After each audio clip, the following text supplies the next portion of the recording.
Alright guys, yeah, I'm here on my nearby lazy pensioners bench, yeah, in the local park again, because it's so convenient nearby. What I wanted to show you today is actually something I had on mind quite a while, and that's something I made up 40 years ago. Yeah, I only had a pocket knife, and let's show you. You may imagine what that is or not. It's yeah, a traveling spindle for spinning wool. Yeah, it's very lightweight. I carved that out of hazelnut. Yeah, it's a three-piece thingy. Yeah, as you can see, it looks a bit fancy, but it serves the job really well. And it only goes together one way. Yeah, there's a little notch there, and there must be another notch. Yeah, there's another notch up here, so it only goes together in one way very easily. Yeah, it doesn't go and it stops there. Yeah, because the carving isn't that precise. And there's another notch right there. Okay, so there's a notch there and a notch there, and they go together like in a triangle. Let's put that like so. Yeah, so this is the finished spindle, the star spindle. Look at that. So yeah, as I say, I carved that with a pocket knife only in 1982, out of a Hazel-stick. Yeah. So what I wanted to show you, because I had that on the mind for quite a while to show you, I couldn't get hold on to some sheep wool, you know, like raw sheep wool. There are some people getting sheep around, but it's too far away to ask them. And the local wool hand knitting shop, they only got the fabricated finished wool. Yeah, it's pre-spun. So I want to show you how that works with this one. And what I did with this one, I mean, it's the reason why it may fit into the time of the year now, because it's getting into the autumn. Yeah, it's end of September now, and well, the cold weather turning up soon. Yeah, you may get your loved one for knitting yourself a nice warm sweater or jumper for the winter. Yeah, and what I actually did with this one, I had some raw baby camel underfur. Yeah, it's brownish, beigeish, brownish wool, very soft and full of straw. Yeah, but it's very good for spinning. And at the time we had three Scottish collies, you know, the lassie type, reddish collie, and they obviously had to be brushed regularly. So I just collect over the time, over a few months, I just collected all the wool. But mind you, dog wool is very soft and keeps very warm, but the hairs are too smooth. Yeah, they're all right for spinning up. But once you got a sweater knitted up, the hairs are pulling apart. So the sweater actually coming apart after some time. In this case, with this one, I had a few rows with the camel wool and a few rows of this collie hair. Yeah, there was lighter hair. And yeah, sadly it came apart. A part of that, yeah, as you imagine, dogs are smelly. So yes, this sweater I had started smelling when I got sweaty or wet, yeah, smelling like a wet dog, but it worked, yeah.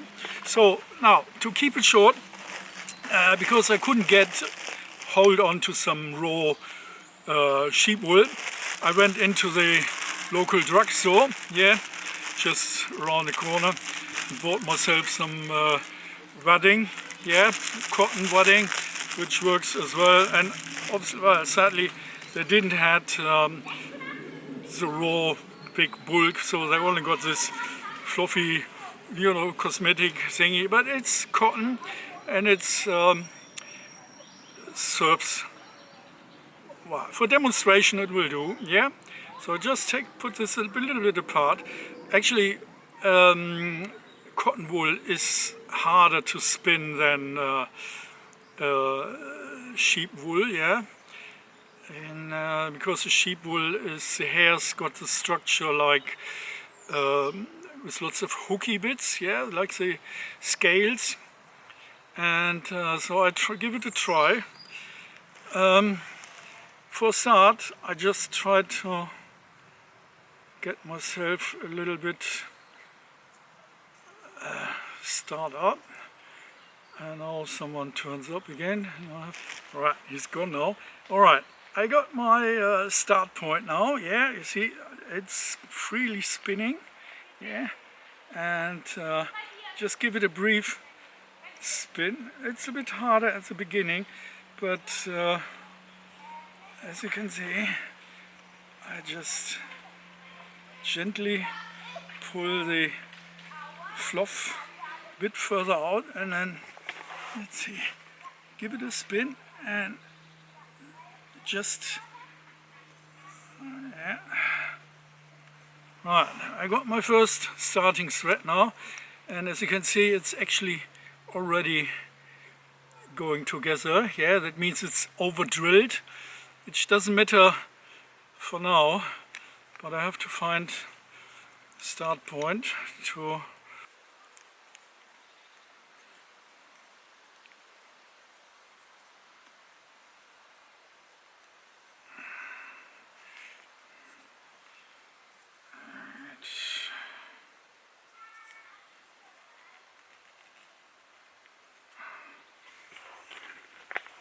right.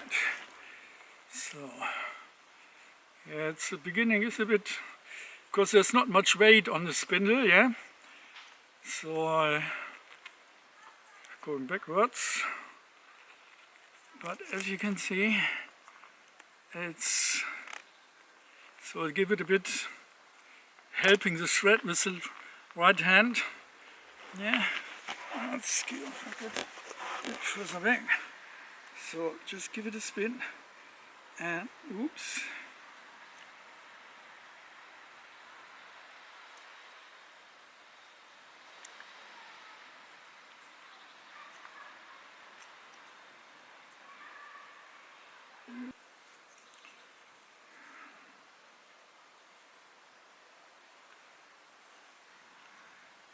Just wrapping the thread around to the next stage here.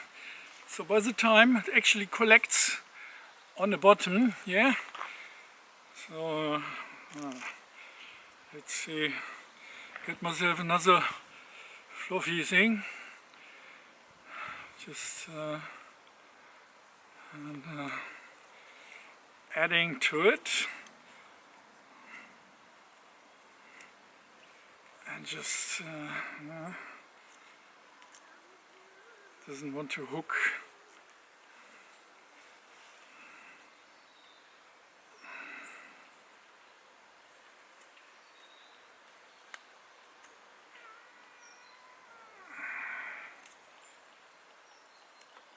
So you keep on spinning the thing.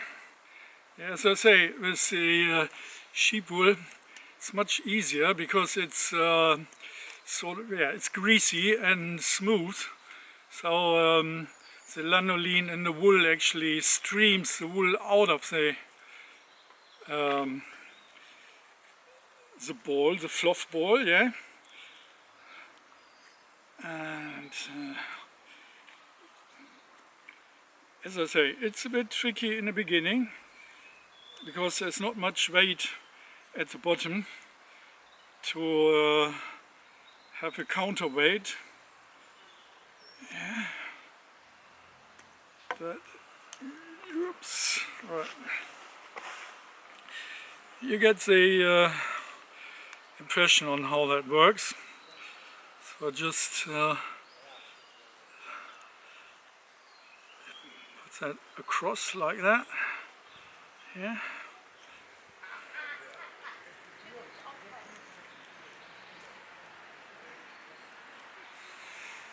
So, and in the end, if you got a nice big ball on the end, yeah, the thing is, it's very easy to take apart.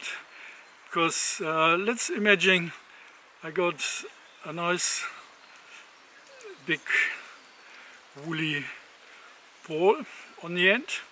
So what I'm going to do in the end, I just pull the stick out, yeah, and take the thing apart, and I got my knitting ball of wool.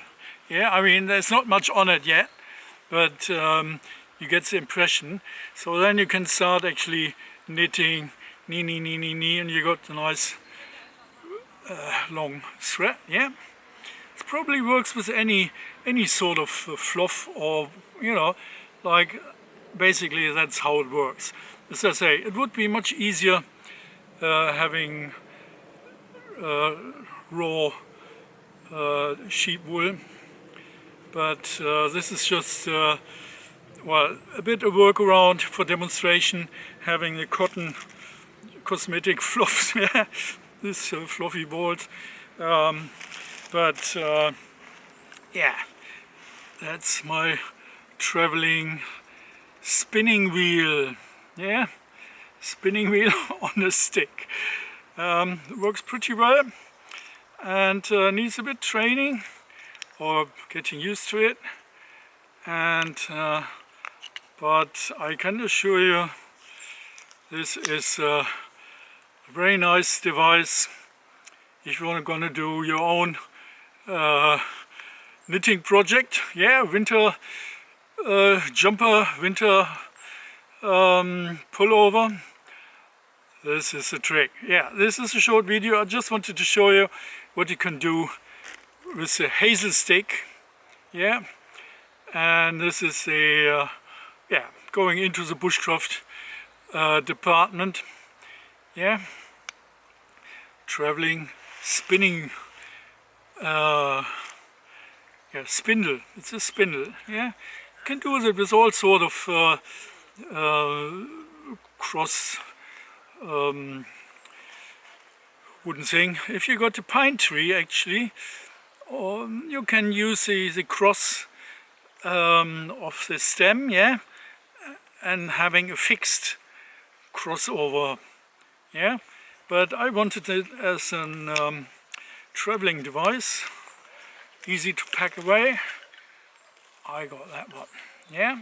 And as I say, I made it up 40 years ago with a pocket knife, so you don't need a lot of